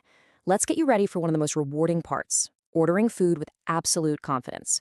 We're going to break it all down so you can walk into any cafe ready to go. You know that feeling, right? You're sitting in this beautiful Parisian cafe. The vibe is perfect, but then the waiter hands you the menu, and suddenly it feels like a pop quiz you are definitely not prepared for. Well, guess what? You're not alone. And that feeling, it ends today. In this quick explainer, we're giving you the exact simple tools you need to order like you've been doing it your whole life. So let's think of this as your mission, to walk into any French cafe and feel completely at ease. And it all starts with just decoding the menu itself. Okay, first things first, let's start with the absolute basics, understanding what's even on the page in front of you. We'll just break down the keywords you are going to see over and over again. First up, the meals of the day. You've got le petit déjeuner for breakfast, le déjeuner for lunch, and le dîner for dinner. And you can't forget the very, very important goûter, which is basically the essential afternoon snack time. And now for the good stuff. Think of these as your building blocks. Le pain for bread, le fromage for cheese, le poulet is chicken, and of course, who could forget les frites for fries? Honestly, with just these words, you can figure out most classic French dishes. And to drink, you're gonna need l'eau for water, un café for coffee, or hey, maybe du vin, some wine. See? Simple. Just like that, you have the core vocabulary to understand pretty much any basic menu. All right, so vocabulary is one thing, but now for the secret ingredient. This is a little trick that's gonna make you sound so much more natural when you order. We're talking about something called partitive articles. I know, that sounds super technical and maybe a little boring, but it's just the French way of saying you want some of something. You know, you don't want all the bread in the entire bakery, you just want some bread. This little concept is key. And the rule itself is way simpler than it looks, I promise. You just use du for masculine words like pain, you use de la for feminine ones like salade, de lit for anything that starts with a vowel like o, and de for plurals. So instead of saying I want bread, you say I want some bread. Je voudrais du pain. It's a tiny change that makes a huge difference in how fluent you sound. Okay, you've got the words, you've got the grammar secret, now it is time for action. Here are the only 3 phrases you will ever really need to place your order. You've got options. Je voudrais is your polite, can't go wrong go-to phrase. Je prends is a bit more direct and confident, kind of like saying, I'll take. And pour moi is super casual and friendly, perfect for a relaxed little bistro. Okay, listen, if you only remember one phrase from this whole thing, make it this one. Je voudrais. I would like. It is your golden key. Just add s'il vous plaît at the end and you are set for pretty much any situation. It's polite, it's clear, it's always correct. And to get the whole process started and wrapped up, to ask for the menu, it's simply la carte, s'il vous plaît. And when you're all finished and ready to go, l'addition, s'il vous plaît. Easy, right? So we've got all the pieces, the vocabulary, our little grammar secret, and the magic phrases. Now let's put it all together. A quick final rehearsal so you can see exactly how it all flows. Let's see it in action. The waiter asks if you've chosen. You, calm and collected, can reply with our golden phrase. Oui, je voudrais du poulet, s'il vous plaît. See that? You used du for some chicken. Perfect. Then they ask about a drink, and you say un verre d'eau, merci. You can see how these simple little pieces just create a totally smooth, natural conversation. All right, you've seen how it's done. Time for a quick pop quiz to lock all this in. I'll ask, you can say the answer out loud wherever you are. Ready? Okay, using your number 1 magic phrase, how would you politely ask for some water? And I'll give you a hint. Remember that water, O, starts with a vowel. Did you get it? Je voudrais de l'eau. You used the right phrase, je voudrais, and the perfect partitive article, de le. Excellent. Okay, one last test. The meal was incredible. You're ready to head back out into the beautiful city. What do you say to the waiter? That's it. L'addition, s'il vous plaît. You've done it. You have successfully navigated the entire meal, from sitting down to paying the bill. And there you have it. That little bit of fear or panic we talked about, it's gone. It's been replaced by a simple, effective toolkit. You're not just staring at a menu anymore. You're planning your next delicious meal. So really, the only question left is, what are you going to order? Bonjour. Today, we're going to tackle the single most useful topic for starting a conversation anywhere in the French-speaking world. Get ready because you're about to have your very first real, everyday chat in French. So what do you think it is? What's that one universal subject? It's not politics. Nope, that's not food. It's the weather. It is the perfect, safe, and simple way to break the ice, and we're going to master it together right now. Okay, here's our game plan to get you conversation ready. We'll start with the essentials, grab the basic phrases, figure out how to ask the right questions, connect it all to the seasons, and then you get to try it out. By the end of this, you'll be good to go. My goal today is super simple. I want to arm you with practical, high-frequency phrases that you can start using immediately. I mean, like today. This isn't just about memorizing words. It's about building your confidence for real small talk. Ready to jump in? The great news is you really only need to learn 2 simple patterns to talk about most weather conditions. Seriously, just 2. So let's break them down. So our first pattern is il fait. Think of this one for general weather conditions, kind of like the overall vibe. Let's try saying them together. Repeat after me. For it's hot, we say il fait chaud. For it's cold, il fait froid. For it's nice weather, il fait beau. And for it's bad weather, il fait mauvais. Excellent. Okay, on to our second pattern, il y a. You'll use this when you're talking about something you can actually see in the sky, like the sun or clouds. Let's practice these. For it's sunny, you say, il y a du soleil. For it's windy, il y a du vent.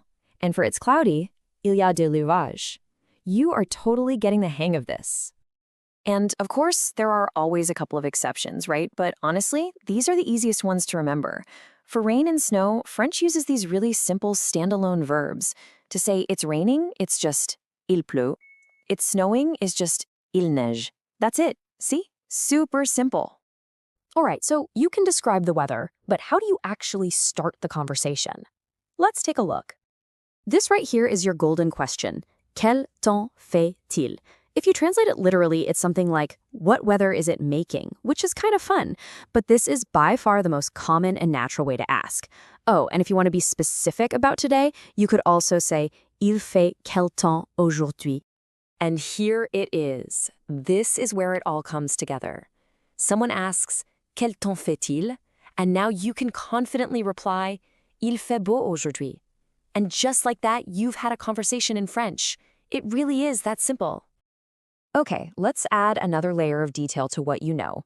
I mean, knowing the weather is great, but connecting it to the seasons, that's what's going to make your French sound way more natural and descriptive. Okay, time for the 4 seasons. Let's say these together. Spring is le printemps. Summer is l'été. Autumn is l'automne. And winter is l'hiver. Nicely done. So now we can combine them. The pattern is usually un plus the season. So how would you describe a typical summer? You'd say, en été, il fait chaud. In summer, it's hot. Simple. Let's try another one. For winter, we can just grab one of those easy standalone verbs we learned. En hiver, il neige. In winter, it snows. And for autumn, let's use our il y a structure. En automne, il y a du vent. In autumn, it's windy. You see how all these different little pieces are starting to fit together now? And finally, spring. Now, pay close attention here. There's a small change. Because printemps is a masculine word, we say au printemps. So you get au printemps, il pleut souvent. In spring, it often rains. It's a tiny detail, but trust me, it makes a really big difference. Now let's see how this all works in a real exchange. Notice how speaker B combines 2 of our phrases, il fait froid et il y a du vent, to give a much more detailed answer. And then when asked about tomorrow, they use a simple future tense, il va pleuvoir. This is exactly how a real conversation would flow. All right, you've seen all the pieces of the puzzle. Now it's time to put your brain to work and see what you've retained. No pressure at all, this is just a fun chance to practice. The rules are simple. I'm going to give you an English phrase, you try saying it out loud in French, and then I'll reveal the answer. Ready? Let's do this. First one, how do you say, it's raining? Take a second and say it out loud. The answer is, il pleut. Nicely done. That was one of our easy standalone verbs. You got this. Okay, let's try a full sentence now. How do you say, in winter, it snows? Think about the season and the right weather verb. And the answer is, en hiver, il neige. You're combining the season and the weather to make a complete, perfect sentence. Fantastic work! We've built such a solid foundation today, so now the final step is to make it personal. So my question to you is this. Using the French you just learned, what's the weather like where you are right now, and what's your favorite season? Go ahead, try to form the sentences out loud. That's how you turn learning into language. Hey everyone and welcome. Today we're going to be cooking up the ultimate recipe for the passé composé. Seriously, this is the essential French tense you need for talking about, well, pretty much anything that's already happened. And trust me, by the end of this, you're going to have this formula down pat. So, have you ever wanted to talk about your weekend in French? You know, say simple things like, I watched a movie, or something more exciting like, I visited Paris. Well, to tell any of those stories, you absolutely need the passé composé. So, let's get cooking. Okay, so what is this thing exactly? Well, you can think of the passé composé as the real workhorse of the French past tenses. It's what you use to talk about specific, completed actions. It's for events that have a clear beginning and a clear end. Basically, if something happened and it's over and done with, chances are you're going to need the passé composé. Now, I know what you might be thinking, a French past tense, that sounds complicated, right? But I promise you, it's really not. The best way to think about it is like a super simple recipe, one with just two main ingredients. So let's forget all those scary grammar rules for a second and just focus on this simple formula.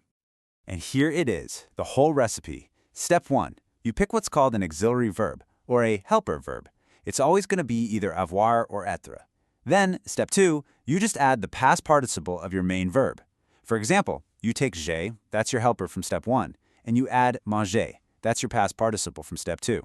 Put them together and you get j'ai mangé, I ate. See? It really is as simple as that. Okay, so let's zoom in on that first step, because it's absolutely the most important one. Choosing between avoir and être. That's the biggest decision you're going to make with this recipe. But don't you worry, because there is a super simple rule of thumb that makes this whole thing way, way easier. And here it is. This is probably the biggest shortcut you are ever going to learn for the passé composé. Just look at this. Around 90%. Yeah. 90% of all French verbs use avoir as their helper verb. What does that mean for you? It means avoir is your go-to, your default choice. It's the safe bet. So let's just break that down. The single most important thing to remember is this. Avoir is the rule and être is the exception. You're going to use avoir for pretty much everything. Être, on the other hand, is only for a small, special group of verbs. We're mostly talking about verbs of movement plus all reflexive verbs. So your strategy is super simple. When in doubt, just start with avoir. And here they are, the famous exceptions. This is that special little group of verbs that use être. Now, to help remember them, a ton of people use this crazy-sounding mnemonic, DRMRS van der Tramp. You don't have to memorize them all right this second, but you'll see a lot of common ones on this list. Verbs like aller, to go, arriver, to arrive, and partir, to leave. These are the ones you'll need to know. Okay, one more little detail that goes with our special être verbs. When you use être, the past participle has to agree with the subject. What does that mean? Well, look here. For a feminine subject like elle, you add an extra e to the end. For a plural subject like il, you add an s. And if it's feminine and plural, you add both. Now, this is super important. This only happens with être. You don't have to worry about this with avoir. All right, so auxiliary verb. Check. We've got that handled. Now let's move on to our second ingredient, the past participle. This is just the part of the verb that in English turns, speak into spoken or watch into watched. And the good news is, for most regular verbs, this is so easy. There's a really simple, predictable pattern. If a verb ends in er, you swap that for an aa ending. If it ends in ir, you swap it for an I. And for re verbs, you swap it for a u. So, parler becomes parler, finir becomes fini, and vendre becomes vendu. See? Super straightforward. Of course, we have to talk about the irregular verbs. But again, don't panic. The good news is that the ones you use all the time are a pretty small group, and you'll get the hang of them really fast just through practice. So for example, avoir becomes eu, faire becomes fait, and voir turns into vu. You'll be using these constantly, so they're definitely worth tucking away in your memory. Okay, we've picked our helper verb, we've prepped our past participle. Now it is time for the fun part. Let's plate the dish. We're going to combine our two ingredients and serve up some real, authentic French sentences. And here we go. Let's look at these in action. Hier, j'ai regardé un film. I used avoir because, hey, regarder is not on that special Van der Tramp list. Simple. But then, elle est arrivée à 8 heures. Arrivée is on the list, so we have to use être. And check out those little time markers like hier for yesterday or la semaine dernière for last week. Words like that are a massive clue that you should probably be using the passé composé.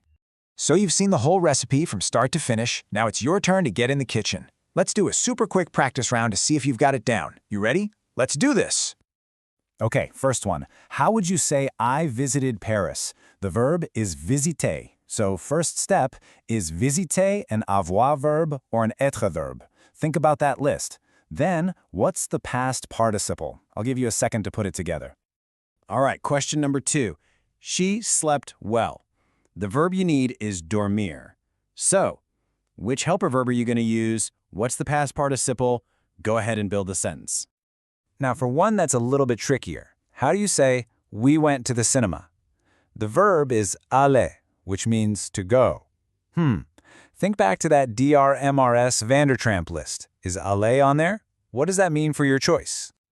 And here's the final challenge. This one puts it all together.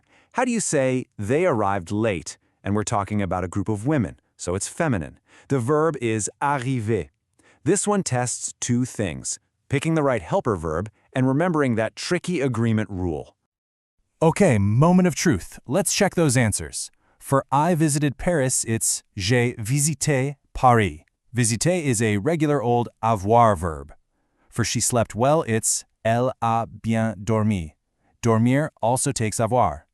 For we went to the cinema, the answer is nous sommes allés au cinéma. Aller is on our special list, so it needs être. And finally, they arrived late. Elles sont arrivées en retard. We use être because of arriver, and we add that final es because our subject, elles, is feminine and plural. So how'd you do? Seriously, great job, everyone. You now have the complete recipe for the most important past tense in French. You know the 2 ingredients, the helper verb and the past participle, and you know how to put them together. You are officially ready to start telling your own stories about the past in French. So, I'm curious, now that you have the tools, which verb do you still find the trickiest to use in the passé composé? Let me know down in the comments. And definitely stick around because in our next explainer, we're going to tackle the other big question, when to use the passé composé and when to use the imparfait. Thanks so much for watching. Bonjour! Welcome! In this explainer, we're going to crack open one of the most useful skills in any language, talking about the future. And today, we are diving deep into French. It's a really good question, isn't it? I mean, whether you're planning a trip, just trying to order a coffee for later, or maybe dreaming about living in Paris one day, you gotta have the right tools to talk about what's coming next. And that is exactly what we're gonna break down today. So by the end of this, you're going to walk away with 3 really powerful ways to talk about the future with total confidence. We'll cover what you're going to do, what you will do, and even what you would do. All right, let's get right into it. Okay, first up is the most common and honestly probably the easiest way to talk about the future. This is for all the stuff that's right around the corner. It's called le futur proche. Now, what's so cool about this is how logical the structure is. It's almost a mirror image of English. You just take the verb aller, which means to go, use it in the present tense, and then you pop the main action verb right after it in its original form. That's it. Super simple. Let's just look at these examples. I'm going to eat becomes je vais manger. See that? Vais is just the I form of aller, and manger doesn't change at all. The same exact pattern works for nous allons voyager and elle va étudier. The first verb changes depending on who's talking, but the second one stays the same. You've totally got this. All right, next up, we've got a tool for talking about things a little further down the road, or for making predictions. This is your I will future. And in French, it's called le futur simple. So the structure here is a little different, but don't worry, it still follows a really clear pattern. For most verbs, you take the entire infinitive, the to-do version of the verb, and you just tack a special ending right onto it. And those endings are always the same. ai, as, a, ons, es, on. So what does this look like in the wild? Well, you take parler, add the AI ending, and boom, je parlerai, I will speak. Or take réussir, add as, and you get tu réussiras, you will succeed. It's a super clean and efficient system once you get the feel for those endings. Okay. Of course, French has to throw a few irregulars at us, right? But here's the good news. You only need to learn a new stem, not a whole new set of rules. The endings, they stay exactly the same. And verbs like être, avoir, aller, and faire are so incredibly common, you'll see these future stems, ser, or, ir, faire, all the time. They'll become second nature before you know it. So now we have two different ways to talk about the future. Which kind of begs the question, right? What's the real difference between them? When do you choose one over the other? And this is the absolute key difference. Je vais lire feels immediate. It feels certain. It's a plan. Like, I'm going to read this afternoon. But je lirai, that feels more distant, more like a general intention or maybe a prediction. I will read that book someday. So here's the bottom line. One is for the definite near future, and the other is for the less certain, more distant future. All right, let's add our third and final tool to the kit. And this one, it's not just about time. It's also about tone, about being polite, and about possibilities. This is the conditional, your would tense. Seriously, this is your secret weapon for sounding super polite in cafes, restaurants, shops, you name it. Instead of saying, I want, which can sound a bit demanding, you say, I would like, je voudrais. It's also absolutely essential for talking about what you would do if only things were a little different. And just look at how versatile it is. Je voudrais un café is the classic polite request. That second example, that's pure dreaming. If I had money, I would travel. And elle serait heureuse describes a hypothetical situation. She would be happy. It is incredibly useful. All right, enough theory. The absolute best way to learn this stuff is by actually doing it. So now it's your turn to put these three future tools into action. You ready? Okay, take a second and think about it. This feels like a plan, right? Something happening pretty soon. So which structure are you going to use for that? That's it. Je vais apprendre le français. You use the future proche because it's a near, definite plan. It's just aller plus the infinitive. Perfect. Okay, let's try the next one. This sounds more like a long-term goal, doesn't it? Something that will happen eventually. You got it. Je visiterai le Canada. You take the infinitive, visiter, and just add that AI ending for je. This is a job for the future simple. Nicely done. And last one, the polite request. Picture yourself in a French cafe. You want to be courteous. What are you going to say? Je voudrais un thé, s'il vous plaît. Yep, that's the one. The conditional form voudrais is your absolute go-to for saying I would like. Fantastic job. So let's just recap. The main thing to remember is you now have this awesome toolkit. For your immediate plans, you're going to use the future proche. For those more distant dreams or predictions, you'll use the future simple. And for being polite or talking hypothetically, you'll use the conditional. 3 tools for 3 different kinds of future. All right, now the ball is in your court. It's your turn to really put this into practice. Using the future proche, the going to future, tell us one thing you are going to do this week.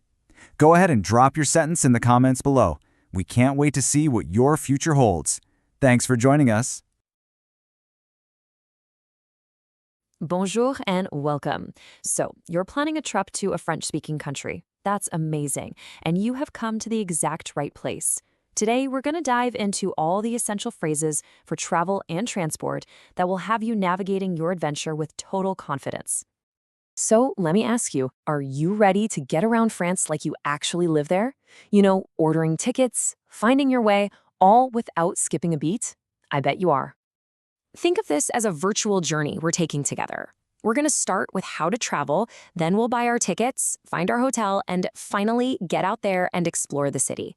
Let's do this. All right, first things first. Before you can go anywhere, you have to decide how you're going to get there. This is really step 1 of any great adventure. Okay, so on the screen, you've got your core vocabulary. These are the big ones. We've got the words for car, for train, for plane, and for the metro. Take a second and look them over. Why not try saying them out loud? It's a great way to start. Fantastic. And here's how you can pop one of those new words right into a sentence. If you're flying, you'd say the phrase you see on the screen now. It just means we are going by plane. It's simple, it's clear, and it's a perfect way to talk about your plans. Okay, so you've picked your ride. Now what? Well, you need a ticket. This next part is all about the practical stuff, getting you from point A to point B. Honestly, buying a ticket is as easy as 1, 2, 3. First, you get their attention politely by saying, "A ticket, please." Then, you just have to specify if you need a one-way ticket or a round trip. And finally, to ask the price, you just say, "How much is it?" See? Super easy. So, you've got the tickets sorted, but a ticket to where? The next crucial piece of the puzzle is, of course, your destination. Now, this slide is a game changer. It's a really simple grammar rule that's going to make you sound like a pro. Basically, when you're talking about going to a city, you use one little word. And when you're talking about going to a country, you use a different one, depending on whether the country is masculine or feminine. It's all laid out for you right there. And here's that rule in action with probably the most classic example there is. I am going to Paris. It's clear, it's concise, and it's perfectly correct. You've totally got this. All right, our virtual trip is moving right along. We've traveled, we've arrived, and now it's time to find our home away from home. Let's add a few more super useful words to our toolkit. You'll need the word for airport, and you'll definitely need your passport. Then you'll head to the hotel where you'll mention your reservation. Try saying those words in your head. It's all about building that vocabulary. And let me tell you, this phrase right here is pure magic. Walking up to that hotel desk and confidently saying, "I have a reservation," it's such a great feeling. It's probably one of the most powerful and useful sentences any traveler can know. Okay, we are officially checked in. The bags are in the room. You know what that means? The real fun is about to begin. It is time to get out there and explore. As you start to wander around, you are going to see these words everywhere, on signs, on maps. Knowing the words for street, station, and city center is going to make you feel so much more comfortable and in control. And hey, what if you need to tell someone where you are? Maybe you're meeting up with friends. This phrase, which just means "I'm in the city center," is the perfect way to do it. Simple and so effective. Wow, you have learned so much already. So how about we put it all together with a quick little practice round? This is going to help lock everything in. Just repeat after me. Ready? Okay, first one up. The sentence on your screen means "I take the metro." Your turn. Great. Next up, here's how you ask for "a ticket for Paris, please." Go ahead. And notice that little polite phrase at the end. It really does make all the difference. Here's a question you'll definitely want to have in your back pocket. This means, "Where is the hotel?" Give it a try. Perfect. And for our last one, we're coming full circle. This one means, "We are going by car." Say it with me. Fantastic work. Bravo! Seriously, you've just armed yourself with the fundamental phrases you need to travel through any French-speaking city. You are absolutely 100% ready for your adventure. So I'll just leave you with this one thought. Your virtual ticket is booked. You've got the language skills on lock. The only real question left is where you're going to go first. Bon voyage! Bonjour. Let's just jump right in. So, have you ever We've all been pictured there, yourself right? strolling That little through a worry Parisian in the back market, of your mind just when you're traveling. effortlessly picking What out on the earth do I perfect do if I get souvenir? sick? Well, Especially in a today we're country going to where make I that don't happen. speak the language. Seriously, by Well, the end of today, this, we're you'll gonna have all the completely key take that phrases fear you off need the to table shop in for French any with French-speaking total place you confidence. visit. By the But let's time be we're done real for here, a second. you'll have a super Does the idea simple, of really walking into one of practical those toolkit super to chic walk into a Parisian pharmacy shops or a fill you doctor's with, office you know, and just a mix of clearly excitement explain what's and wrong? maybe a little bit of Let's language turn that anxiety? what if Yeah, into you are "I not got alone. this." But don't you So worry, picture it. we are You about wake to up in turn that Paris, maybe nervousness into Montreal, pure and you confidence just starting feel right now. off. So Your head think is of this pounding, you've less got a like a scratchy test throat, and more you like know a you need fun help, little but mission. your mind just goes We're going to blank. go on The a words aren't virtual there. shopping trip That together. exact moment I'll of be your panic. guide, and That's I'm what we're going to gonna give you fix the right exact here, words right you now. need for every Okay, first single things step first. of the way. Before you can say what's All wrong, right, you have mission to be able to accepted. say where First it's stop, wrong. finding that So perfect we're going to item, build our right? foundation with the Before you absolute can buy must-know anything, words you've for got the to be most able to common ask parts for of your it. body. So let's learn the most All important right, phrase let's for get this kicking core off that vocabulary conversation. down. Forehead, Here it it's is. la This tête. is your For your golden back, ticket. it's le dos. Je cherche. Your It stomach literally means is I le am looking ventre. for. Throat It's simple, is la it's direct, gorge. and it's for your perfectly eyes, polite. and notice this All is you have plural, to do is tack it's on the item you want les yeux. right after it. These Let are me our show you what I basic mean. building blocks, the absolute So, essentials. let's say you're on the hunt for a shirt. So, you know the just body walk part. in and say, Now for what Bonjour, is seriously je cherche the une most chemise. powerful tool See? in your So entire kit. easy.